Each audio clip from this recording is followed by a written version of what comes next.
So yesterday I posted a video going over a series of leaks that can be found on Twitter and in the description box for this video from @TechHighest with the help of EvoWiz. This shows a whole bunch of animations, presumably pulled from One UI 8.5, and it depicts the upcoming Galaxy TriFold device. And this video, these leaks did prompt a series of questions to arise in the comment section and just on the internet, Reddit in general. I'm going to try to answer some of those questions here in this video. The first one that I want to address can really be sort of seen in this first video clip.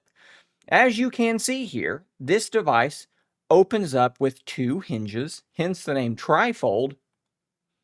But anyways, you can see there it opens up and then it opens up further. There's the cover display, there's a fold, and then there is another fold. I have seen numerous people leaving comments saying, oh, that's not the way that I thought the TriFold was going to open. And that's not the way that the rumors, the leaks prior said it was going to open. That's incorrect. This is exactly what the leaks and rumors had been indicating, but I can sort of hopefully help people understand this a little bit better. So back in January, I found this patent from Samsung, and it depicts this device. And it's a device that folds in twice. And that is what you're seeing in that animation. I think what's happening is it's opening and closing in a way that I think is kind of confusing people. It's not the way that I pictured opening and closing it either, but it's actually, I think, the most logical way to do it. By now, we've probably all seen these prototypes from Samsung Display, and you can see them closing this device in the way that I think we all pictured it. You're looking at that main screen, and then you close it, and then you close it. But here's the reality about the Samsung TriFold. The cover display, which these models don't have cover displays, is on the back when you're holding it in this orientation. So when you're using the thing, the way that they do it in this animation down here, which go back to this tweet, is by far the most logical way to open the device. That is still the same style, two hinges pointing inward. And to go a step further with this, I made a little mock-up out of cardboard, and I say little because it is very little. This is your cover display. This is where your camera modules are. So you're sitting here, you're using the phone, and then you need to, that's what I do. Do you do that when you use your phone? Do you go do? You need to open the thing up. So you can open it, and then you open it again, and there's your inner screen. That is exactly what you see in that animation, and that is two hinges that fold inward. Okay, so this is not something that differs from the prior leaks and rumors. This lines up perfectly. I know some people got confused by that animation. You don't need to be confused by that animation.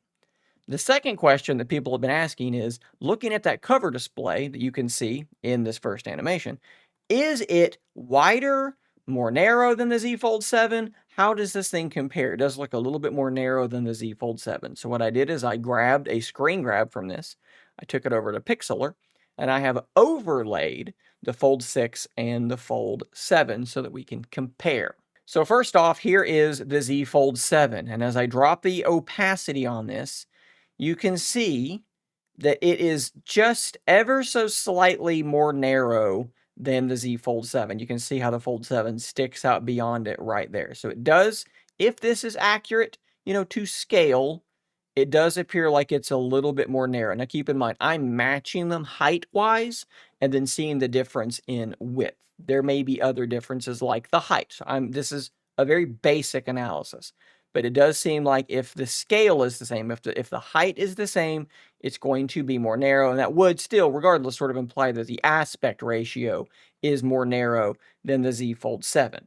If we get rid of that layer and we turn on the Z Fold 6 layer, this is a little bit more difficult because the Fold 6's hinge sticks out much further. So we're trying to look at the screen specifically. So I've aligned it with the hinge sticking out off of this device. And if we play with the opacity, the Fold 6 is a bit more narrow than this phone is going to be, at least based on this animation. So my best guess would be that the aspect ratio of this thing is going to be somewhere between the Fold 6 and the Fold 7, which I think is probably going to be mostly okay for most people. Just looking at this, it's not quite a normal phone. It's not quite the Fold 7, but again, a little bit better than the Fold 6. But like I said, there's a bunch of stuff in these series of tweets. I'm going to put a link to them in the description down below. And I'm going to also put a link to my video going through each of these in the description down below, just in case you missed that. This is sort of a companion to that video. So hopefully that answers a couple of questions as best as I think we can at this particular moment. I'm going to get back to using my new Samsung TriFold. I'll see you in the next video. And until next time, stay nerdy, my friends.